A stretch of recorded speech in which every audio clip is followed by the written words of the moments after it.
رسول کے نقش قدم پر نہیں چل سکتے. قرآن پر ایمان کے دعوی ہیں. قرآن جس شے کو حرام ٹھہرا رہا ہے اسے اپنے لیے جائز کیا ہوا ہے. اللہ کے رسول فرماتے ہیں ما آمن بالقرآن من استحل محارمہ، جو قرآن کی حرام کردہ کسی شے کو اپنے لیے حلال ٹھہرا لے اس کا قرآن پر کوئی ایمان نہیں. یہ سب کچھ کیوں ہے؟ آخرت کا خوف. قرآن مجید میں پہلی وحی جو آئی تھی اقرا، ان 5 آیات کے بعد 3 آیات ہیں. کاش کہ کوئی، جو میں نے آپ کو پہلے بتایا اس فلسفی کا نام جس نے 2 کتابیں لکھی، کانٹ، کاش کہ کوئی اسے یہ 3 آیات پڑھا دیتا. اقبال نے کہا تھا نا نیٹشے کے بارے میں، اگر ہوتا وہ مجذوب فرنگی اس زمانے میں تو اقبال اس کو سمجھاتا مقام کبریا کیا ہے. اگر کانٹ کہیں ہوتا اور اسے یہ 3 آیات کوئی پڑھا دیتا، کلا ان الانسان لیطغی، انسان میں بغاوت، سرکشی، تعدی، ظلم یہ پیدا ہو ہی جاتا ہے. دست درازی کر بیٹھتا ہے، دوسروں کا حق مار بیٹھتا ہے. کیوں؟ الراہ استغنا، کہ وہ دیکھتا ہے کوئی پکڑ نہیں ہے. اگر میں انگارہ ہاتھ میں پکڑوں ہاتھ جل جائے گا، اگر زبان پر رکھوں زبان جل جائے گی، جھوٹ بولوں کچھ نہیں ہوگا، چھالا بھی نہیں پڑے گا، جلنا تو بہت دور کی بات ہے. میں حرام خوری کر رہا ہوں، مجھے کوئی تکلیف نہیں پہنچ رہی، پھل رہا ہوں، پھول رہا ہوں، پھیل رہا ہوں، میری عزت بڑھ رہی ہے، لوگ میرے سے جھک کر مل رہے ہیں.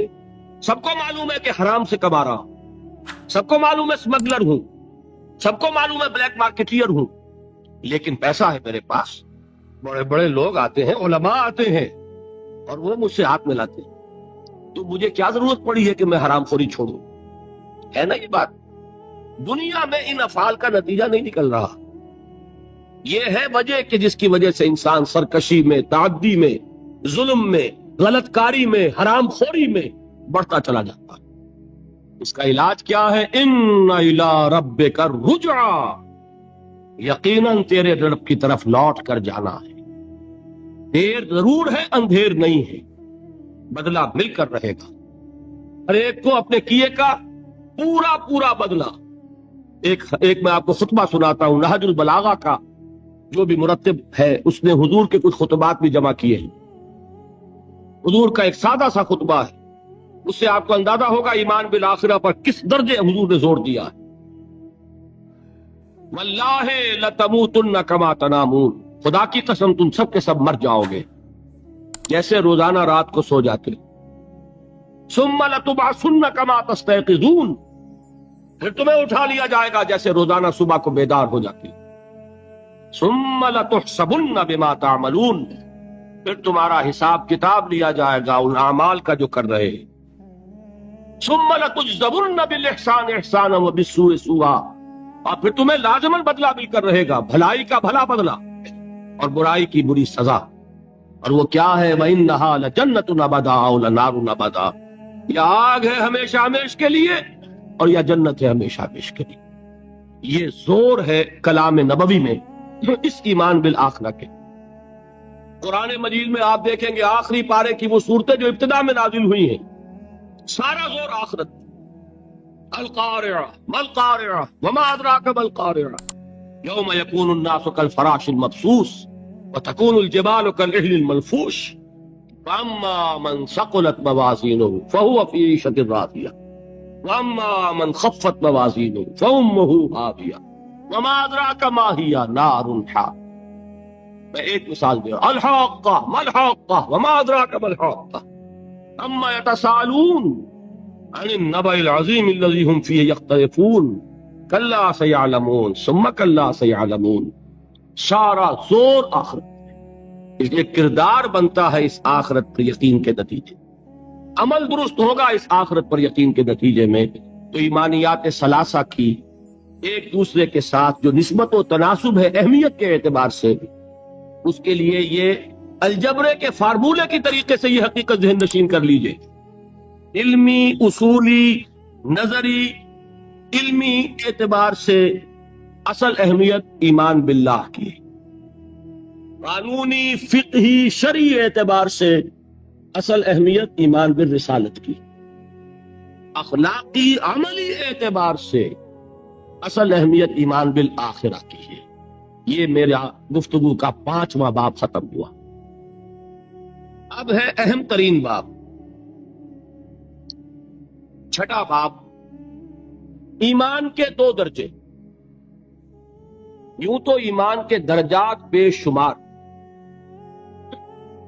ایک ایمان میرا اور آپ کا، ایک ایمان ابو بکر اور علی کا رضی اللہ تعالی عنہما۔ کوئی نسبت و تناسب ہے؟ کتنے درجے ہوں گے؟ وہ درجات گنے نہیں جا سکتے، ناممکن۔ لیکن جان لیجئے کہ ان کو 2 بڑے بڑے حصوں میں ہم تقسیم کر دیں۔ ایک ایمان ہے قانونی ایمان، اسی کے لیے ایک اصطلاح ہے اسلام۔ ایک ایمان ہے حقیقی ایمان، جس کے لیے ایک دوسرا لفظ ہے یقین۔ ان 2 چیزوں کو علیحدہ علیحدہ سمجھ لیجیے۔ دیکھیے، تصدیق میں نے کہا تھا ایمان کے معنی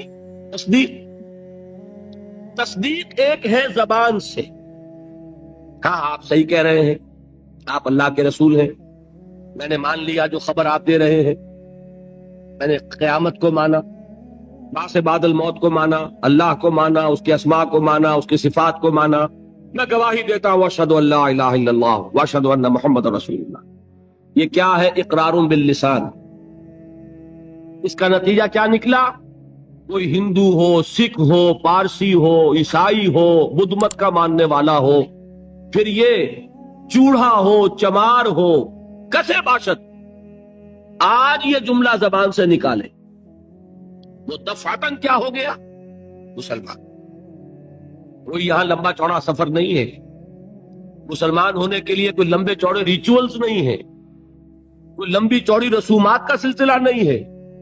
جو شخص یہ کہہ دے اور اقرار باللسان، ہم اسے مسلمان مانتے، الا یہ نوٹ کر لیجئے، مغالطہ ہو جاتا ہے بعض لوگوں کو، الا یہ کہ بعد میں یہ معلوم ہو کہ وہ کوئی ایسی بات بھی مانتا ہے جو اسلام کی یا حضور کی دی ہوئی بنیادی تعلیمات کے خلاف۔ جب یہ معلوم ہوگا تو ہم کہیں گے نہیں بھائی تم مسلمان نہیں ہوئے، اس کا نام تکفیر ہے، پھر اس کو کافر قرار دیا جائے۔ مثال دوں آپ کو، ایک شخص کہتا ہے اشہد ان لا الہ الا اللہ واشہد ان محمد رسول اللہ، ہو گیا مسلمان۔ بعد میں کہتا ہے میں نے آخرت کا اقرار کب کیا تھا؟ میں نے تو اللہ کو مانا، رسول کو مانا، یہ آخرت تو میں نے نہیں مانی۔ اب کیا کہیں گے آپ؟ اس کو مسلمان مانیں گے کہ نہیں؟ یہ تکفیر ہے۔ جب تک ہمیں معلوم نہیں کہ وہ آخرت کا منکر ہے، صرف کلمہ شہادت کی بنیاد پر اسے مسلمان مانا جائے گا۔ لیکن جب معلوم ہوا کہ وہ آخرت کا منکر ہے، اب اس کی تکفیر ہو جائے گی کہ نہیں تو مسلمان نہیں ہو، کافر۔ بالکل اسی طرح جب تک ہمیں معلوم نہیں کہ کوئی شخص جو کلمہ شہادت پڑھ رہا ہے وہ ختم نبوت کا منکر ہے، اس وقت تک وہ مسلمان مانا جائے گا۔ لیکن جب یہ معلوم ہو جائے کہ وہ ختم نبوت کا منکر ہے، اس کی تکفیر کی جائے، اس لیے کہ محمد رسول اللہ نے جیسے خبر آخرت کی دی، ویسے ہی خبر اپنی نبوت کی اختتام اور تکمیل کی دی۔ تو یہ جو ہے اسلام یا ایمان قانونی، اس کا تعلق ہے اقرار باللسان سے۔ اس کی بنا پر ہم دنیا میں کسی کو مسلمان مانتے ہیں، لیکن ایک ہے تصدیق دل سے۔ سمجھ رہے ہیں بات؟ یہ دل سے تصدیق ہوگی تو حقیقی ایمان ہوگا۔ اگر دل سے تصدیق نہیں ہے، زبان سے تصدیق ہے، تو اسلام تو ہو جائے گا، ایمان نہیں ہوگا۔ بات سمجھ میں آئی؟ تو ایک ایمان کا قانونی درجہ ہے۔ اچھا، دل کی تصدیق کی بات ایسی ہے، ہر شخص سمجھ سکتا ہے، اس کو ہم ویریفائی نہیں کر سکتے۔ آج تک بھی، آج کیا تاریخ ہے؟ 12 دسمبر 1985 تک بھی کوئی آلہ ہمارے پاس ایسا نہیں جس کے ذریعے سے ہم دل میں اسے اتار کر یہ دیکھ لیں کہ ایمان ہے کہ نہیں ہے۔ نہیں ہے نا؟ تو ایمان کی جو دنیا کا ایمان ہے، اس میں دل کی بات زیر بحث نہیں آئے گی۔ بات سمجھ رہے ہیں؟ مجبوری ہے ہماری، we can't know it, we can't verify it۔ ہم نے کسی کے دل میں اتر کر نہیں دیکھا۔ ہو سکتا ہے، دیکھیے، کوئی ہندو، کوئی سکھ، پاکستان میں آتا ہے جاسوس کی حیثیت سے، وہ مسلمانوں کی شکل بنائے گا کہ نہیں؟ داڑھی بھی رکھے گا خوب، نماز سیکھ کے آئے گا، خطرہ کرا کے آئے گا، تاکہ کوئی آڑا وقت آئے اور ویریفیکیشن ہونے لگے تو میری آئیڈینٹی جو ہے مسلمان کی تسلیم ہو جائے۔ اور ہو سکتا ہے ہمارے ہاں بارڈر ایریاز میں کوئی امام مسجد بن کے بیٹھا ہوا ہو اور وہ ہندو جاسوس ہو، کیا اس کے دل میں ایمان ہے؟ نہیں، وہ بنا ہوا مسلمان ہے، لیکن ہمیں مسلمان ماننا پڑے گا۔ کیوں؟ unless you can prove it otherwise۔ آپ کے پاس کیا ثبوت ہے؟ ثبوت مل جائے گا تو آپ اسے پکڑ کر جیل میں ڈال دیں گے جاسوسی کے جرم میں، لیکن یہ کہ جب تک آپ کے پاس کوئی ثبوت نہیں ہے you will have to accept him as a Muslim۔ اس لیے کہ مسلمان ہونے کے لیے قانونی طور پر ایمان کا تقاضا پورا کرنے کے لیے صرف اقرار باللسان، دل کی تصدیق کو اس میں ہم کہیں زیر بحث لا ہی نہیں سکتے، اٹس امپاسبل۔ یہی معاملہ اچھی طریقے سے سمجھ لیجئے۔ ایک شخص عین حالت جنگ میں، آج کل تو خیر دور سے ہوتی ہے ٹھاٹھا، لیکن یہ کہ وہ زمانہ جب کہ حضور کے زمانے میں جہاد ہوتا تھا، قتال ہوتا تھا، دو بدو جنگ ہے، تلوار ہے۔ واقعہ پیش آیا ہے بالفعل حضرت اسامہ ابن زید، جو یوں سمجھیے کہ حضور کے پوتے ہوئے۔ حضرت زید کو حضور نے منہ بولا بیٹا بنایا تھا، وہ تو جب سورہ احزاب نازل ہوئی اور اللہ نے فرمایا کہ اسلام میں کوئی منہ بولا بیٹا نہیں ہے، لوگ انہیں کہا کرتے تھے زید ابن محمد، حضور نے ان کو متبنہ بنایا ہوا ہے۔ پھر ان کو کہا گیا زید ابن حارثہ، تو ان کے بیٹے ہیں حضرت اسامہ، اور حضور انتہائی محبت کرتے تھے۔ ان کا یہ واقعہ ہوا، ایک جنگ میں ایک کافر کے ساتھ مقابلہ ہوا، حضرت اسامہ نے جبکہ بالکل وہ زد میں آ گیا، تلوار ان کی اٹھی ہوئی تھی، اس نے فوراً کلمہ پڑھ دیا، اشہد ان لا الہ الا اللہ واشہد ان محمد رسول۔ اب ان کے لیے ایک پرابلم ہو گیا، تلوار چلے یا نہ چلے۔ انہوں نے یہی سمجھا کہ یہ صرف جان بچانے کے لیے ہیلا کر رہا ہے، بہانہ کر رہا ہے، تلوار نہیں روکی، گردن اڑا دی۔ لیکن دل میں ایک دغدغہ بھی رہا کہ بات پتہ نہیں میں نے صحیح کی غلط کی۔ حضور کی خدمت میں خود پیش کیا معاملے کو۔ حضور نے فرمایا اسامہ، کلمہ شہادت کے ہوتے ہوئے تمہاری تلوار کیسے چلی؟ عرض کیا حضور اس نے صرف جان بچانے کے لیے کلمہ پڑھا۔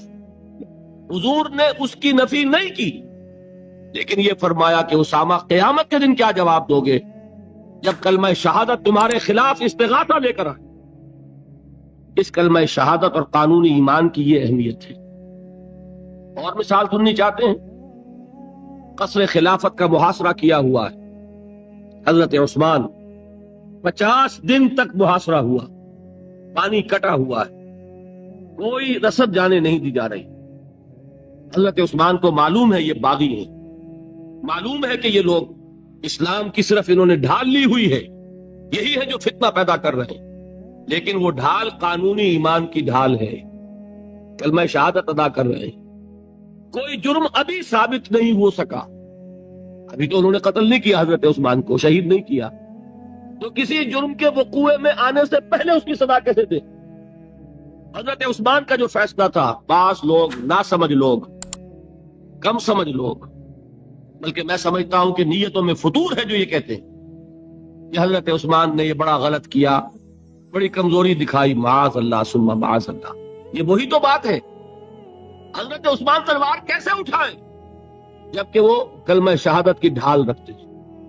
کیا کہا تھا انہوں نے کہ میں ہرگز اپنی تلوار کو کسی کلمہ گو کے خون سے رنگین کرنے کے لیے تیار نہیں، یہ مجھے شہید کرنا چاہتے ہیں کر دیں، لیکن میں اپنی جان کے تحفظ میں کسی کلمہ گو کا خون نہیں بہاؤں گا، اس لیے کہ یہ کلمے کی ڈھال بہت بڑی ڈھال ہے، جس کو کہ حضرت اسامہ، حضور فرما رہے ہیں کہ اسامہ کیا جواب دو گے قیامت کے دن جب یہ کلمہ شہادت تمہارے خلاف استغاثہ لے کر آئے؟ یہ ہے اس قانون کی اہمیت۔ قانونی ایمان اس دنیا میں انتہائی اہمیت کا حامل ہے۔ حضور نے فرمایا کہ ایک مسلمان کی جان اور اس کی آبرو اللہ کی نگاہوں میں اتنی محترم ہے جتنا کعبہ۔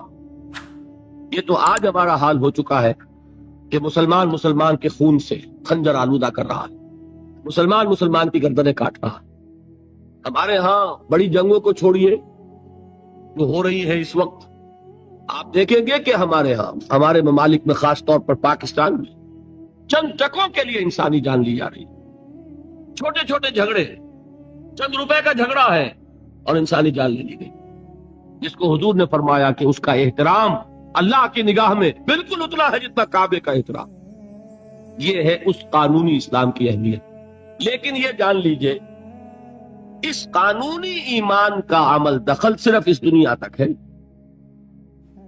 آخرت میں سابقہ پیش آئے گا اس ہستی سے جو ہماری طرح لاچار نہیں ہے، وہ دلوں کے حال کو جانتی ہے، علیم بذات الصدور ہے، وہ جانتی ہے، یعلم ما تسرون وما تعلنون، اللہ تو جانتا ہے جو کچھ تم ظاہر کرتے ہو اور جو کچھ تم چھپاتے ہو، واللہ علیم بذات الصدور، وہ تمہارے سینوں کی کیفیت کو جانتا ہے۔ لہذا یہ قانونی ایمان کیا مانی؟ اگر صرف اقرار باللسان ہے اور تصدیق بالقلب نہیں ہے، یہ ایمان دنیا میں معتبر ہوگا، دنیا میں ایک مسلمان کی حیثیت سے تسلیم کرا لے گا، اس کو تمام لیگل رائٹس، تمام constitutional rights of a Muslim in an Islamic state, تمام legal and moral rights of a Muslim in an Islamic society, he will be entitled to everything. ہر حق اسے حاصل ہے، لیکن آخرت میں معاملہ ہوگا اس ایمان حقیقی کی بنیاد پر جو قلبی تصدیق کے ساتھ۔ تصدیق ہے تو مومن قرار پائے گا، تصدیق قلبی نہیں ہے تو مومن نہیں قرار پائے گا۔ یہ البتہ ہے، اس تصدیق قلبی کے مدارج ہوں گے، یقین کی گہرائی، جیسا کہ میں عرض کر چکا، کہاں ابو بکر اور علی اور عمر اور عثمان اور طلحہ اور زبیر، کہاں سلمان فارسی، کہاں ابو ذر، کہاں ان کا ایمان، کہاں ہم میں سے کسی کا ایمان، زمین و آسمان کا فرق ہوگا۔ لیکن بیسیکلی تصدیق بالقلب ہوگا تو آخرت میں ایمان جو ہے تسلیم کیا جائے گا، اور اگر تصدیق بالقلب نہیں ہے تو دنیا میں چاہے وہ مسلمانوں کا بڑا لیڈر مانا جاتا ہو، وہ مسلمانوں کا رہنما تسلیم کیا جاتا ہو، یہاں کے سینسس کے رجسٹرز میں اس کا مذہب اسلام لکھا گیا ہو، کتنی ہی بڑی سے بڑی سند لے کر وہ چلا جائے اور آپ اس کے کفن میں بھی رکھ دیں کہ یہ دنیا میں مسلمان مانا جاتا تھا، اور مسلمان ہی نہیں، مسلمانوں کا قائد اور رہنما مانا جاتا تھا، یہاں کی ساری سندیں اور یہاں کے ساری سینسس رپورٹس وہاں جو ہے پرے کاہ کے برابر وقت نہیں رکھتی۔ وہاں تو ایمان ہوگا دل کا تو ایمان ہوگا تسلیم، اور اگر تصدیق قلبی نہیں ہے تو اقرار باللسان کی بنیاد پر کوئی شخص وہاں مومن نہیں مانا۔ یہی وجہ دیکھیے، اس ایمان مجمل کے الفاظ کو پھر دہرائیے، کتنے جامع الفاظ ہیں۔ میں خراج تحسین ادا کرتا ہوں اس عالم کو کہ جس نے یہ الفاظ مرتب کیے، اس لیے کہ یہ الفاظ حدیث میں نہیں ہیں، یہ کسی بہت بڑے عالم اور امام، میں تحقیق نہیں کر سکا کس کے ہیں، لیکن یہ کہ بہت گہرا جو معرفت ہے دین کی، دین کا فہم، جس کو کہ تفقہ فی الدین کہا گیا، ایک ان ڈیپتھ انڈرسٹینڈنگ آف دین جن کو حاصل تھی، وہی یہ لفظ متعین کر سکتا ہے۔ آمنت باللہ کما ہوا باسمائہ و صفاتہ وقبلت جمیع احکامہ، آگے کیا ہے؟ اقرار باللسان و تصدیق بالقلب، میں زبان سے اقرار کر رہا ہوں، دل سے تصدیق کر رہا ہوں، دونوں چیزیں ہیں تو قانونی ایمان بھی مہیا ہو گیا، حقیقی ایمان بھی مہیا ہو گیا۔ اور اگر یہ دونوں چیزیں نہیں ہیں، صرف اقرار باللسان ہے، تو وہ دنیا میں مسلمان سمجھا جائے گا، اگر تصدیق قلبی نہیں ہے آخرت میں وہ مومن شمار نہیں ہوگا۔ اچھا، ایک اور شکل بھی ہو سکتی ہے، ہو سکتا ہے تصدیق بالقلب ہو لیکن اقرار نہ کرے، یہاں وہ شخص بھی یہاں مسلمان نہیں مانا جائے، وہاں کا معاملہ اللہ کے حوالے ہے، وہ انڈیویجول کیس ہے، اللہ تعالیٰ جیسے چاہے اس سے معاملہ کرے، لیکن یہاں مسلمان اور مومن منوائے جانے کے لیے اقرار باللسان لازمی ہے۔ کسی شخص کو لاکھ یقین ہو، ابو جہل نے بھی اقرار کیا تھا جب اس سے سوال کیا گیا کہ کیا تمہارا یہ خیال ہے کہ محمد جھوٹ کہہ رہے ہیں صلی اللہ علیہ وسلم؟ انہوں نے کہا نہیں، محمد نے کبھی جھوٹ نہیں بولا۔ پھر سوال کیا گیا پھر ان کی بات کیوں نہیں مانتے؟ اس نے صاف اقرار کیا، میں یہ کہا کرتا ہوں give the devil his due، وہ ابو جہل ہے، کفار کا چوٹی کا لیڈر، حضور کا نہایت یوں کہیے کہ دشمن، لیکن یہ کہ اس کو بھی اگر اس کے اندر کوئی بات تھی تسلیم کیجئے، give the devil his due، اس نے جھوٹ نہیں بولا، سچ بولا۔ اس نے کہا میں کبھی نہیں مانتا یہ کہ حضور یہ محمد صلی اللہ علیہ وسلم جھوٹ بولتے، کبھی جھوٹ نہیں بولا۔ بھائی مانتے کیوں پھر نہیں؟ کہنے لگا کہ ہمارے اور ان کے درمیان ایک مسابقت اور مقابلہ چل رہا تھا۔ یہ قبائل کے اندر آپ کو معلوم ہے مقابلہ ہوتا ہے ایک دوسرے سے آگے بڑھنے کا، کہیں گھوڑا آگے بڑھانے پہ جھگڑا اور کہیں پانی پینے پلانے پہ جھگڑا۔ تو قریش ایک قبیلہ ہے، قریش کے گھرانے ہیں یہ، بنو ہاشم، بنو امیہ، بنو عدی، بنو تیم، بنو فلاں۔ تو اس نے کہا کہ ہمارے اور بنو ہاشم کے درمیان ایک مقابلہ تھا، مسابقت تھی، ہم کندھے سے کندھا لگائے آ رہے ہیں آج تک، ہم نے آگے نہیں نکلنے دیا بنو ہاشم کو۔ انہوں نے سخاوتیں کی، ہم نے ان سے بڑھ کر کی، انہوں نے لوگوں کو کھانے کھلائے، ہم نے بڑے دسترخوان بچھا دیے، ابھی تک تو ہم کندھے سے کندھا ملائے آ رہے ہیں، اگر ان کی نبوت مان لیں تو ہم قیامت تک کے لیے نیچے ہو جائیں گے، اور یہ مجھے گوارا نہیں۔ اور مثال چاہیے؟ قرآن کتنی مرتبہ کہتا ہے کہ یہود کے علماء حضور کو اس طرح پہچانتے تھے جیسے اپنے بیٹوں کو پہچانتے، یعرفونہ کما یعرفون ابناہم۔ ایک شخص لاکھوں میں بھی اپنے بیٹے کے پہچان میں غلطی نہیں کرے، وہ مثال دی ہے اللہ تعالیٰ نے، ایسے پہچانتے ہیں محمد کو جیسے اپنے بیٹوں کو پہچانتے ہیں، لیکن ایمان نہیں لائے۔ ایک استثناء، حضرت عبداللہ ابن سلام رضی اللہ تعالی عنہ، علماء یہود میں سے جو ایمان لائے، باقی کوئی ایمان نہیں لایا۔ کیوں؟ کہ آج تک تو ہماری سرداری ہے، ہماری چودراہٹ ہے، لوگ ہم سے فتوے مانگتے ہیں، لوگ ہم سے آ کر پوچھتے ہیں، ہمارے ہاتھ چومتے ہیں، اگر ہم محمد کو مان لیں، ہماری سیادت، ہماری قیادت، ہماری چودراہٹ، ہماری مسند نشینی، یہ سب کی سب ختم ہو جائے گی، اور یہ ہمیں گوارا نہیں۔ یہ ہے اصل سبب۔ تو اقرار باللسان لازم، اور دنیا میں اسی پر دار و مدار ہے کسی کے مسلمان مانے جانے کا، لیکن تصدیق بالقلب لازم، اور آخرت میں کسی کے مومن مانے جانے کا کلیتاً دار و مدار تصدیق بالقلب۔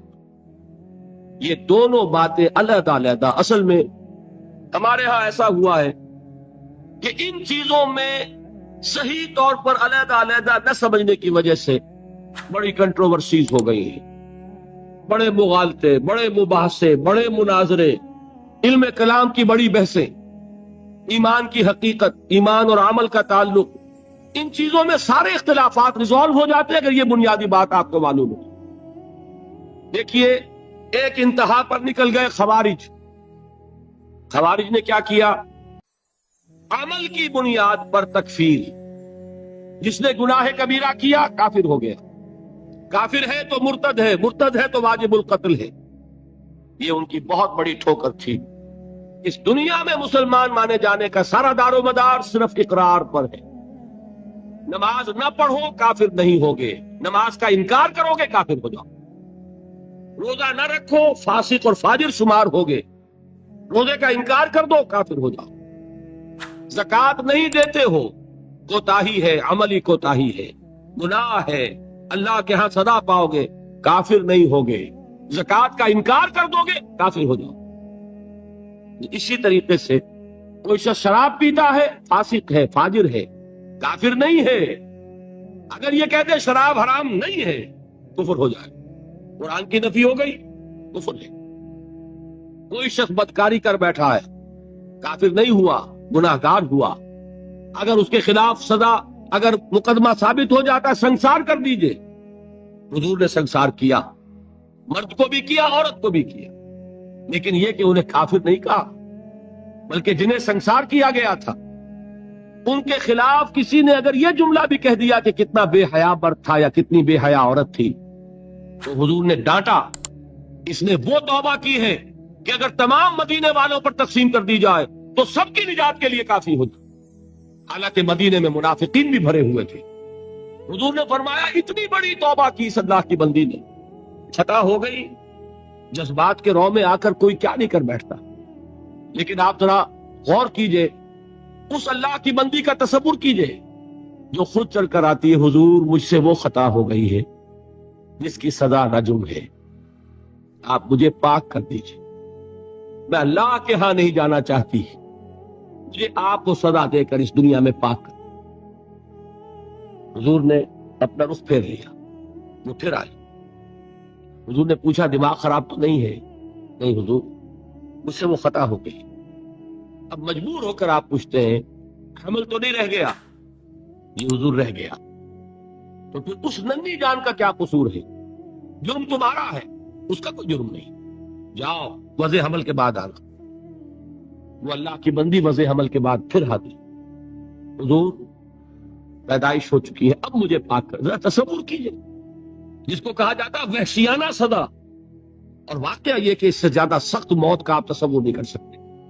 یہ کوئی الیکٹرک چیئر والی موت نہیں ہے، ایک کرنٹ گیا اور ختم ہوئے۔ یہ پھانسی کی موت نہیں ہے کہ ایک جھٹکا اس کے بعد انسان کو کچھ پتہ نہیں۔ کہ آپ کو نظر آ رہا ہے کہ جسم جو ہے پھڑپڑا رہا ہے، تڑپ رہا ہے، اس کو کچھ پتہ نہیں۔ یہ موت کے پتھراؤ ہو رہا ہو اور ایک ایک پتھر جو ہے جسم کے اندر گھاؤ ڈال رہا ہو، اور خون کے فوارے چھوٹ رہے ہوں اور جان اس طرح نکل رہی ہو، لیکن وہ اللہ کی بندی خود پیش کر رہی ہے اپنے آپ، وضع حمل کے بعد حاضر۔ حضور نے فرمایا ابھی تو اس بچے کی زندگی کا دار و مدار تم پر ہے، جاؤ ابھی دودھ پلاؤ۔ پھر آتی ہے، بچے کے ہاتھ میں ٹکڑا ہے روٹی کا، کھا رہا۔ حضور دیکھیے اب یہ روٹی کھانے لگا ہے، اب مجھے پاک کر دی۔ اب مجبوراً حضور سزا کا حکم دیتے ہیں، جاؤ اس کو رجم کر دو۔ جب رجم کیا جا رہا تھا، کسی شخص کی زبان سے نکل گیا کتنی بے حیا عورت تھی، اس پر ڈانٹ پلائی ہے حضور نے صلی اللہ علیہ وسلم۔ اللہ کی اس بندی نے وہ توبہ کی ہے کہ اگر تمام مدینے کے لوگوں پر تقسیم کر دی جائے تو سب کی نجات کا ذریعہ، لیکن جرم جرم ہے، سزا ملے گی، البتہ کفر نہیں ہے۔ تو جرم اور کفر، گناہ اور کفر، یہ دو علیحدہ چیزیں، مغالطہ ہو گیا۔ دنیا میں کسی کا مسلمان سمجھا جانا اس کے عمل پر دار و مدار نہیں ہے، بلکہ اس کے اقرار پر ہے، اقرار باللسان۔ دوسری انتہا پہ ہم پہنچ گئے ہوئے ہیں کہ جو کچھ بھی کریں، اور صرف قانونی اگر اسلام ہے، صرف وراثتاً منتقل ہو گیا ہے، اس کی کوئی حقیقت دل میں ہے ہی نہیں، لیکن کلمہ گو ہے۔ تو بھائی کلمہ گو تو منافق بھی تھے، کیا کلمہ نہیں پڑھتے تھے؟ کیا عبداللہ ابن ابی کلمہ نہیں پڑھتا تھا؟ اصل شے ہے تصدیق بالقلب۔ حقیقی مومن اللہ کے ہاں قرار پانا وہ کلمہ گوئی پر نہیں ہے، وہ تصدیق بالقلب پر ہے، اور تصدیق بالقلب ادنا درجے میں بھی ہوگی تو اس کا کوئی نہ کوئی اثر عمل میں ظاہر ہوگا۔ یہ ایمان اور عمل صالح کا وہ تعلق ہے جس پر کہ انشاءاللہ کل بحث ہونی ہے۔ میں نے عرض کیا تھا 2 ابواب کل زیر بحث آئیں گے۔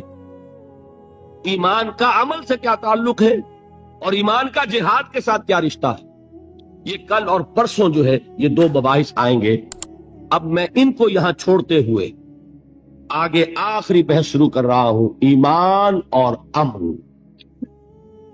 ایمان کا اصل حاصل دیکھیے، جہاں سے ہم چلے تھے وہاں پہنچ گئے ہیں۔ ایمان کا مادہ کیا ہے؟ امن۔ نفس کہاں سے بنا؟ امن سے۔ امن کسے کہتے ہیں؟ نچنت ہونا، بے فکر ہونا، کوئی خطرہ نہیں، کوئی خوف نہیں، کوئی رنج نہیں، کوئی غم نہیں، کوئی ملال نہیں، کوئی اندیشہ نہیں، کوئی کھٹکا نہیں، یہ ہے امن۔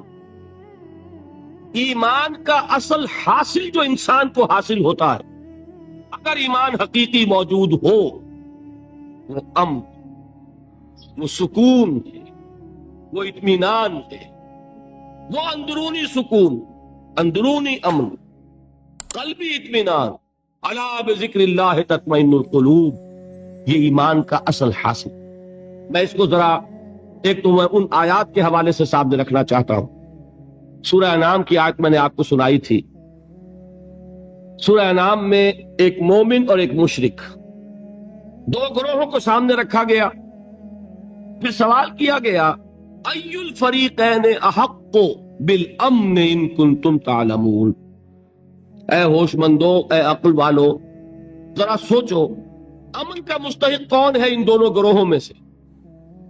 ایک اللہ کا ماننے والا، توحید کا ماننے والا، آخرت کا ماننے والا، رسالت کا ماننے والا، ایک مشرک ہے، منکر ہے، کافر ہے، ملحد ہے، امن کسے حاصل ہوگا؟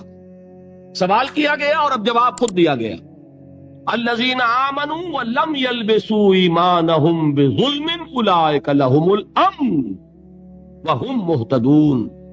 وہ لوگ جو ایمان لائیں اور اپنے اس ایمان میں شرک کی آمیزش نہ کریں۔ اب اس پر ایک مکمل تقریر میری ہونی ہے، وہ جو 17 تاریخ کی آپ کو بتائی گئی، شرک کسے کہتے ہیں، شرک کی اقسام کیا ہے، شرک کی قسمیں کیا ہیں، اس کا بھی بڑا محدود تصور ہے ہمارے ذہنوں میں۔ بہرحال اس پورے تصور کو اس وقت اپنے ذہن میں فرض کر کے جو شخص شرک سے بچ جائے اور ایمان رکھتا ہو وہ ہے امن کا حقدار، وہم مہتدون، اور وہ ہے ہدایت یافتہ، ہدایت پانے والے۔ ایمان اور امن کا یہ رشتہ ہے۔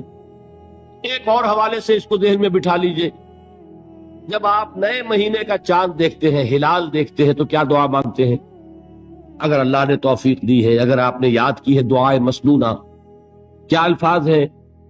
اللہم اہلہ علینا بالامن والایمان والسلامت والاسلام۔ اے اللہ، یہ مہینہ جو اس چاند کے ساتھ چڑھ رہا ہے، شروع ہو رہا ہے، طلوع ہو رہا ہے، اے اللہ اس مہینے کو ہمارے لیے امن اور ایمان اور سلامتی اور اسلام کا ذریعہ بنا۔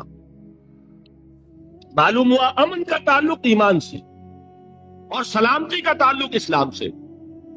اب قرآن کی ایک آیت اور حضور کی یہ دعائے مسنونہ اس ایمان اور امن کے تعلق کو جس طرح واضح کر رہی ہے، اس کو سامنے رکھ کر بات سمجھیے عقلاً۔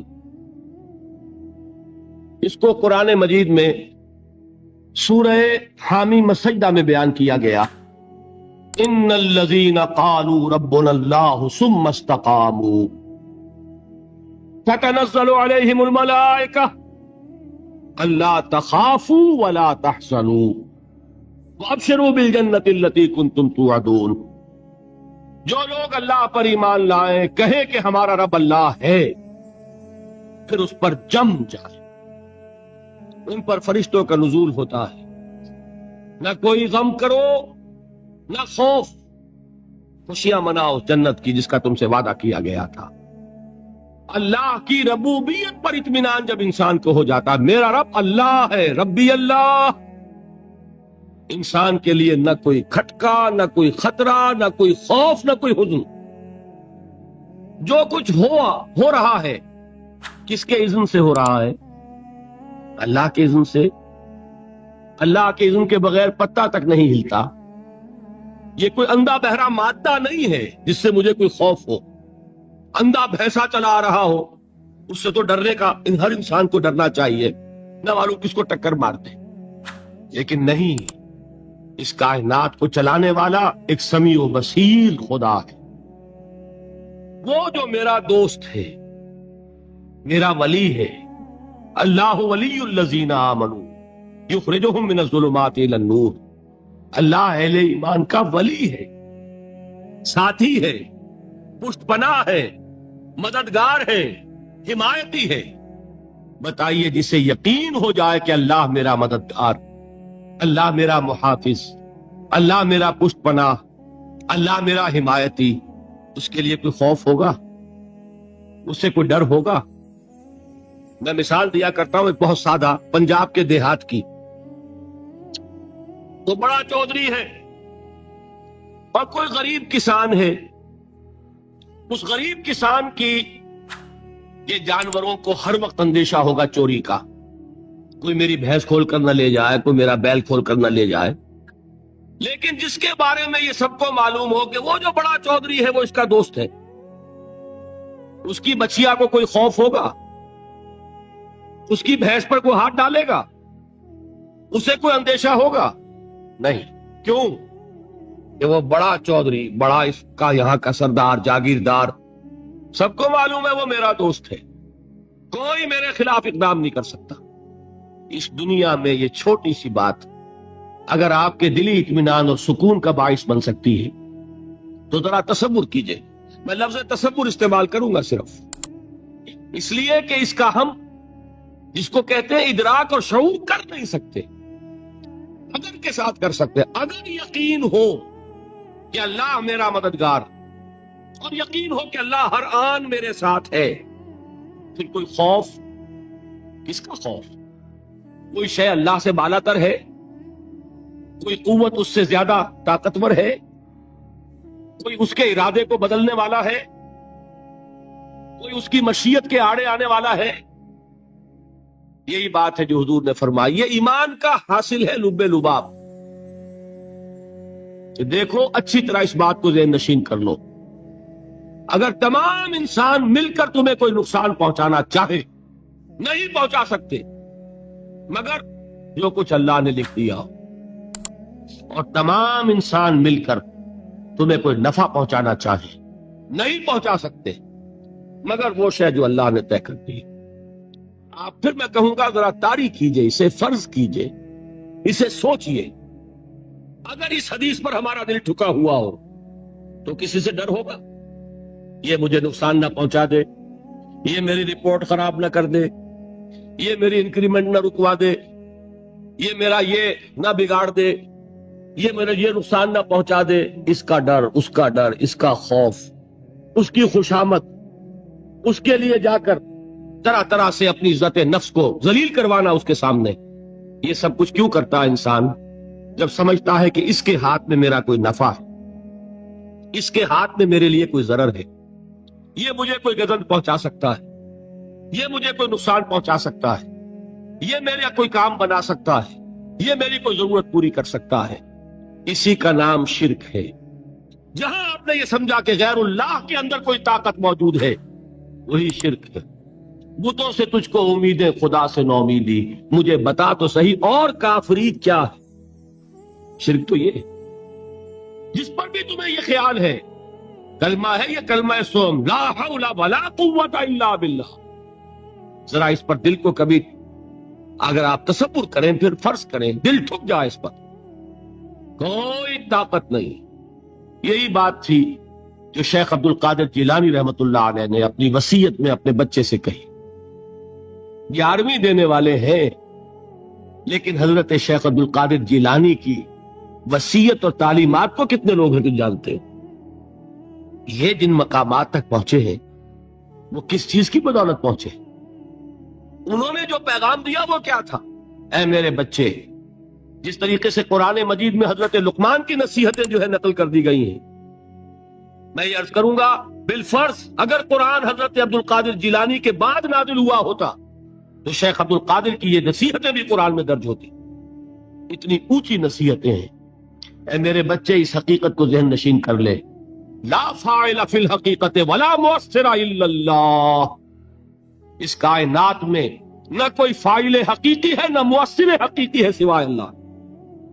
کسی شے میں کوئی تاثیر نہیں اگر اللہ نہ چاہے، آگ جلا نہیں سکتی اگر اللہ نہ چاہے، پانی ڈبو نہیں سکتا اگر اللہ نہ چاہے، زہر ہلاک نہیں کر سکتا اگر اللہ نہ چاہے، کوئی چیز فائدہ نہیں پہنچا سکتی اگر اللہ نہ چاہے۔ تو در در پہ کیوں سر جھکاتے ہو؟ در در پر کیوں جبیں سائی کرتے ہو؟ سب کے سامنے کیوں ہاتھ پھیلاتے ہو؟ ایک اللہ سے مانگو، ایک اللہ کے سامنے زمین پر اپنی جبین رکھو۔ لا فاعل فی الحقیقت ولا مؤثر الا اللہ۔ نظر آتا ہے ہمیں کہ پانی پیاس بجھا دیتا ہے، پیاس بجھانے کی صلاحیت پانی میں نہیں ہے، اللہ کے اذن سے۔ کھانا بھوک مٹا دیتا ہے، بھوک مٹانے کی صلاحیت کھانے میں نہیں ہے، اذن رب میں۔ دیکھیے یہی یقین تھا۔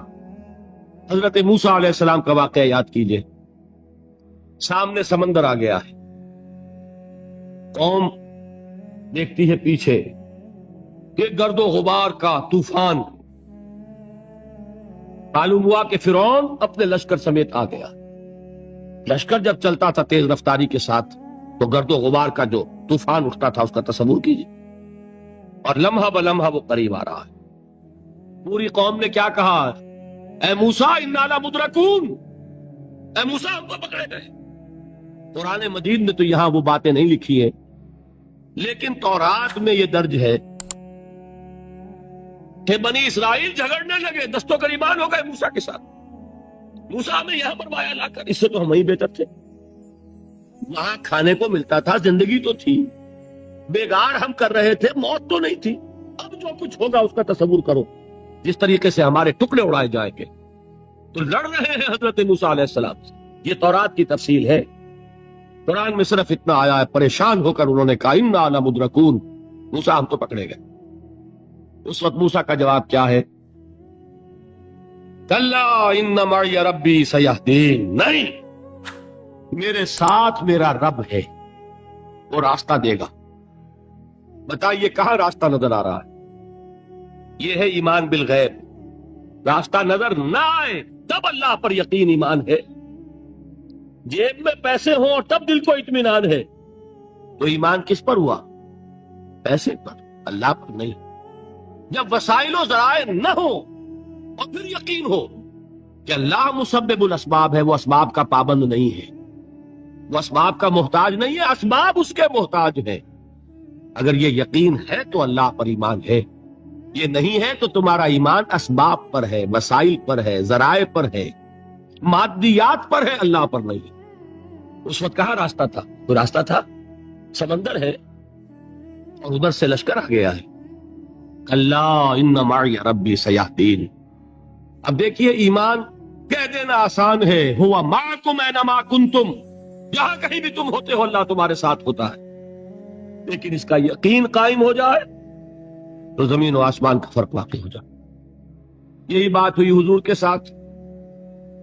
غار ہے، چھپے ہوئے ہیں محمد الرسول اللہ اور آپ کے وہ یار غار ابو بکر صدیق رضی اللہ تعالی عنہ۔